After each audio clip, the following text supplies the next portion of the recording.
let my son go. Now how can Christ be the only begotten Son of Yahweh, the only Son that he has ever begotten, and here the Creator said, I want you to tell Pharaoh that Israel is my firstborn son.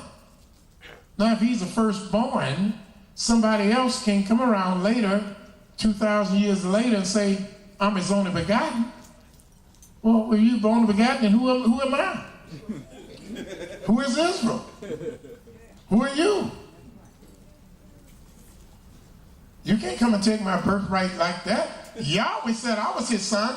Who called you his son? Well, Peter said I was his son. Well, who is Peter? Well, he's one of my disciples. Well, your disciple allowed to say anything. But can you show me where Yahweh said you were his only begotten son? Because you got me mixed up. Here the creator of the universe told me I'm his firstborn son. He didn't say Christ is his firstborn son. He didn't say Haile Selassie is his firstborn son. He didn't say Muhammad is his firstborn son.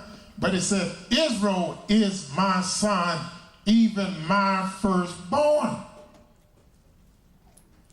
Now, that's how Yahweh talks. He want to make sure that everybody understands. He want to make sure you don't have no reason at all to accept his words. And further, if we go to Ezekiel, the 37th chapter,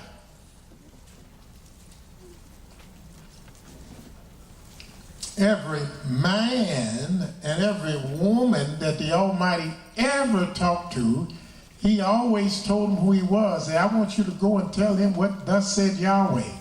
Or the word of Elohim came unto me saying, go to the people and tell them, thus said Yahweh. That's the way he does things. He want to make sure that you don't have no reason, no excuse for not understanding the seriousness of his messenger. So he has always told the messenger to come and let you know who sent him. So you don't think I'm just somebody that just come out my doorway at nighttime.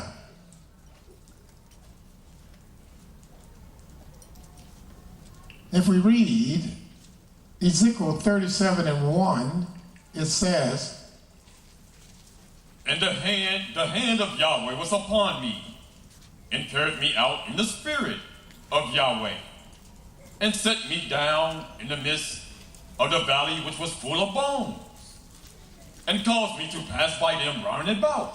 And behold, there were very many in the open valley. He's talking about you, dear Jacob. That's a vision of our people.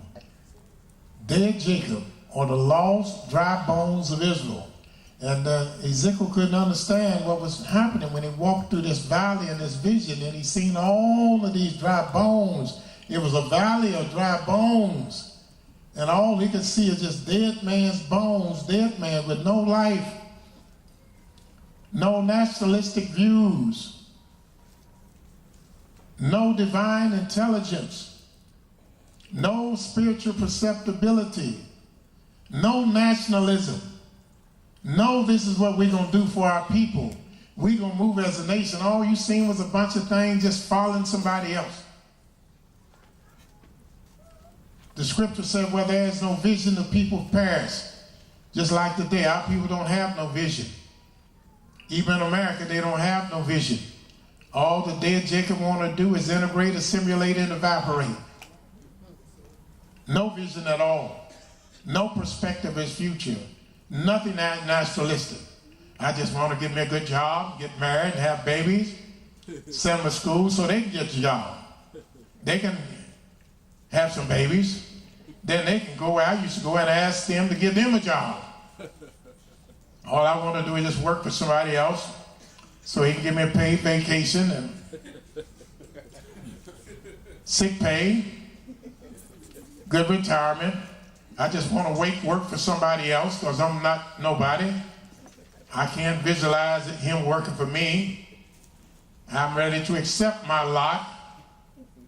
That's not moving as a nation. And he said he's seen these big valley of dry bones, and behold, they were very many in the open valley, and lo, they were very dry. Very dry, no nationalistic, no semblance of nationalism at all, just very dry bones. And he said unto me, Son of man, can these bones live? He said, can these bones live? And I answered, O Yahweh Elohim, thou knowest. You're the only one that know if this valley of dry bones can live. You're the only one that know it. And he said unto me, Prophesy upon these bones, and say unto them, O ye dry bones, hear the word of Yahweh. Thus saith Yahweh Elohim. Even when he went to bones, he told the bones, thus saith Yahweh. Unto these bones. He didn't say a voice came to the dry bones, and a voice said, he made sure that those bones lived and moved. He told them to give Yahweh's name upon the bones. Man asked me the other day, well, how do you define Yahweh's name? I said, you cannot define it. How can you define something as great as the Creator's name? Yes, sir. That's like if I can define his name, I can define him. I can't define the Creator. And here this omnipotent one says, speak my word, thus said Yahweh. And when he spoke to him, what happened? Behold, I will cause breath to enter into you, and ye shall live. And I will lay sinews upon you, and will bring up flesh upon you, and cover you with skin, and put breath in you, and ye shall live. And ye shall know that I am Yahweh. So I prophesied as I was commanded. And as I prophesied, there was a noise. And behold, a shaking, and the bones came together, bone to his bone. Now it started acting like a nation. Every bone to his bone. The hip bone connected to the leg bone connected to the knee bone connected to the ankle bone. They start coming together like they supposed to do to fit as a nation. And that's what's wrong with our people today. They don't want to go and come together under the banner of Yahweh. They want to go every man on his own way. They want to follow religions and people and spiritualities that cannot help them, that never help them. And when I beheld, lo, the sinews and the flesh came up upon them, and the skin covered them above, but there was no breath in them. Then said he unto me, Prophesy unto the wind. Then go to the wind and talk to the wind. But just don't talk to it. Go to the wind and say what? Prophesy, son of man, and say to the wind, Thus saith Yahweh Elohim, Come from the four winds, O breath, and breathe upon these slain. He had to go to the wind and prophesy to the wind the name of the Most High. Thus said Yahweh to the wind. Come from the four winds, O breath, and breathe upon these slain, that they may live. So I prophesied, as he commanded me, and the breath came into them, and they lived, and stood up upon their feet, an exceeding great army. And stood upon their feet as an exceedingly great army. What made them great? The Almighty's words. The man told me the other day the Almighty's name is insignificant. If his name was insignificant, why did he tell all the prophets to go and prophesy in his name?